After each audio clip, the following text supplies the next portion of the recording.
Lisa, we both work in content. I make videos for people. You write words for people. We've even done some content together where you wrote the words for us to turn into a video, an animation for you. Now, one of the things I get asked or when we meet people is content ideas. We have to come up with them all the time. So what do your clients expect from you, or how do you help them come up with ideas for their content? So first of all, the first thing to think about is, what are you trying to achieve with your content? So do you want to build your expertise, show people you're an expert, build that trust and credibility with people? Are you wanting to get found on search engines? So are you looking at doing some optimized content so that when people are searching for what you do, you come up? Or do you just want to kind of build awareness around your brand and let people get to know you and your company so that they want to do business with you? So it's really thinking about what is it that you want to achieve with your content, and then that way it makes it much easier to come up with the ideas for the content. So I suppose you would have different styles of writing, different types of content for different platforms, and like you said, what you're actually trying to achieve. I know from ourselves, when we want something to rank, so we're writing sort of keyword heavy SEO type content for videos and stuff, that would not be anything like the kind of copy and content we'd put out if we were trying to get someone to buy a product, or if we were doing like a landing page. Yeah, so there's different platforms and different types of content or different types of copy need to be approached in different ways. So it's very different if you're trying to convince people to buy something to if you're trying to just do content marketing where you're sharing something of value to people to get them to engage more with your brand or become a follower on social media or to sign up for a newsletter. So it's really thinking about the purpose of the copy and what you want to achieve with it before you decide what you're going to write about. So typically, what would be some good ideas for content for your clients? So if you were trying to build up your expertise, so let's say you've got a bit of a following on a social media platform and you want to show that you're an expert in what you do and get people more engaged with what you do, you might do some informational content, whether that's blog posts or videos or white papers. So yeah, how-tos, advice, top tips, common mistakes that you see people making, things that people should avoid. So giving information and providing value in that way and helping people do it themselves or understand a bit more about what it is that you do. So is that like shareable type content? You're putting that out there, you're not asking for a sale, it's not sales heavy? Yeah, absolutely. So you're just showing people that you're an expert in what you do. And I think a lot of people are wary about sharing too much because they think, oh, well, if I tell people how to do it themselves, then they don't need me anymore. But actually, people know how to clean their own house, but they still hire a cleaner. You can look up recipes on the internet and learn how to cook things, but people still go out to restaurants to get food. So just because you're sharing that information and telling people how to do it themselves doesn't necessarily mean they will go out and do it themselves. But if you don't tell them how to do it, they'll be able to find it somewhere else on the internet. So it might be that they find it off one of your competitors instead. I would say it's been the best type of content we've made, actually. And it's like, we can tell you how to make a LinkedIn banner, for want of a better phrase, or we can tell you how to shoot better self-shot video. So you could do this stuff yourself, but if you can't be asked and you want it to be even better, then come to someone that actually does that for their actual profession. Yeah, so I think it's a great way of sort of getting yourself known, and also you become a trusted, credible face in your industry as well.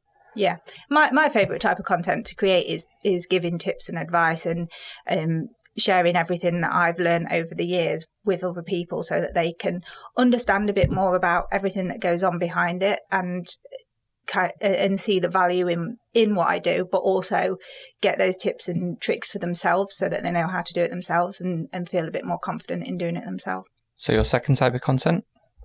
So let's say you want to promote what you do a bit more. So you might do some content around promoting the benefits of what you do. So if it's quite a niche product or service that you offer, or it's something that is quite new to the market or people don't really understand it. So, for example, if you work in massage and there's a new type of massage out that people have never heard of, you could talk about the benefits of it and who it's suitable for.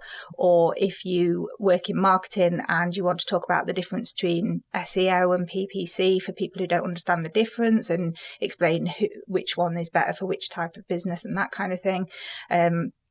You could talk about different reasons why you should hire a copywriter, why you should hire a virtual assistant. You can talk about how to choose a copywriter or how to choose a web developer or how to choose your accountant or how to choose. So giving people some tips on choosing those people, because that will help you attract the right people to you, but also repel the people that aren't right for your business, because writing content is just as much about filtering out the people you don't want to do business with as it is attracting the people that you do want to do business with. That's why I like it when people say, I wouldn't want to do business with you because you talk like this. Because in a strange way, it's like, well, great, because it means it's one less person that we have to deal with that doesn't get how we are or wouldn't enjoy the sort of content we can make. So I think that's a great way for people to rule themselves out as early as possible through your content. Yeah, absolutely, because you don't want to take on clients where you feel that you can't be yourself and you can't talk the way you talk, you can't make the jokes or have the same humour that you would, where you're pretending to be someone else. A lot of people do that if they've worked in the corporate world. They spend all their time going to work and trying to be someone else. And if you work for yourself, you don't want to have to put on this act when you're working with people. You want your clients to almost become your friends. So it's better if your content reflects who you are, because you're more likely to attract the people that you want to do business with. One of the things that we do when our worlds collide is we make a lot of videos for YouTube, and YouTube is the second most searched search engine in the world after Google. So we do a lot in the copy of our YouTube videos, so it's optimized. So is that a great piece of content you can make? Yeah. So if you're looking to get found in search engines, in video, there's a lot of different considerations. But in terms of if you want to get found on Google, for example, you can write blog posts around keywords that people are searching. And I always say to people, optimize it for people first. So write for people, make it value added, make it a good piece of content, not just stuffed full of keywords, because it just won't sound natural. And there's no point getting people to your blog post or to your article if they're just going to click straight back off again. So make sure that it's still great content, but you can create content around the things people are searching. So these tend to be questions people are typing into Google, like how to make a video or how to write Facebook ads or something like that. So questions can be quite good for optimized content. And you can find other ideas. So if you type a question into Google, Google will come up with people also ask. And so you can use those as separate content titles, or you can include them in one. If you're doing one long article, you can have them as your subheadings. So you're also including the other things that people are asking Google. So you're covering everything at once. So optimizing your content, I'd definitely say it's important to put keywords in, but also make it good content as well. Don't just write for search engines, because search engines don't pay you money. Clients pay you money. So you want your content to attract the clients as well. It's interesting how with YouTube, you can actually chapter your content. So if you do make a longer video, you can chapter certain sections up with the keywords on it. So it is searchable even through Google. That's like a thing that we've started doing. It's made a massive difference. Yeah, you can do similar with written content as well, because you can do your featured snippets, and you can put tags in and all those kind of things.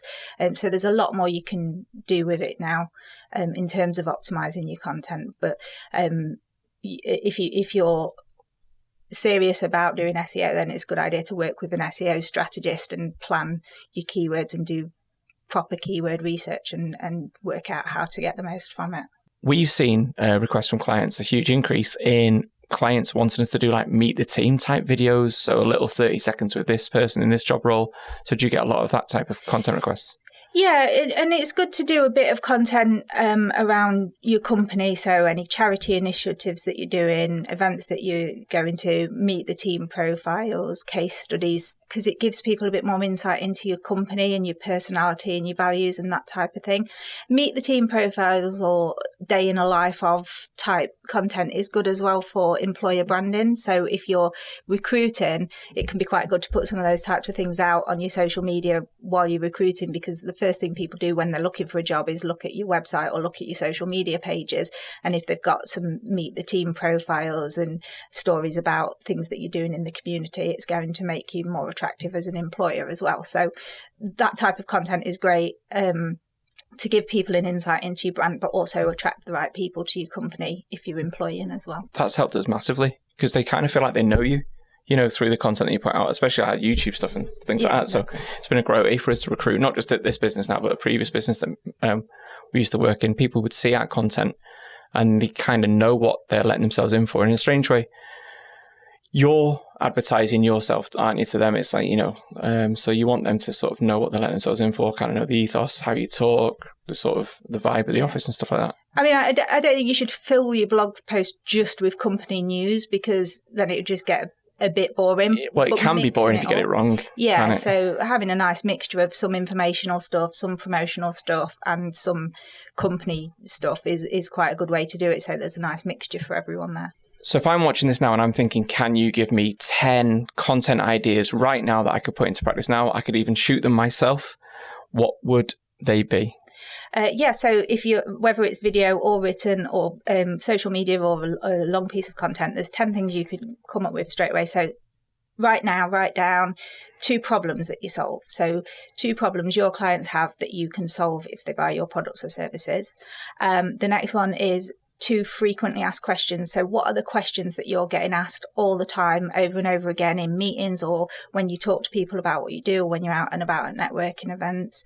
The third one is 2 top tips. So what are the top tips that you give out if you do free consultations, or if you do initial meetings with people? What tips do you give people regularly that you could write blog posts about right now? The next one is 2 of the most common mistakes that you see people making. So your potential clients, what are the mistakes they've made? And then the final one is 2 benefits of your products or services. So the outcomes of working with you. So 2 things that people will benefit from doing business with you. So that's it. Write those 10 things down and there's 10 ideas for content. Yeah. So 2 problems, 2 top tips, 2 frequently asked questions, 2 common mistakes, and 2 benefits of what you do. Lisa Slater, make your copy count. Thank you for sharing your expertise with us.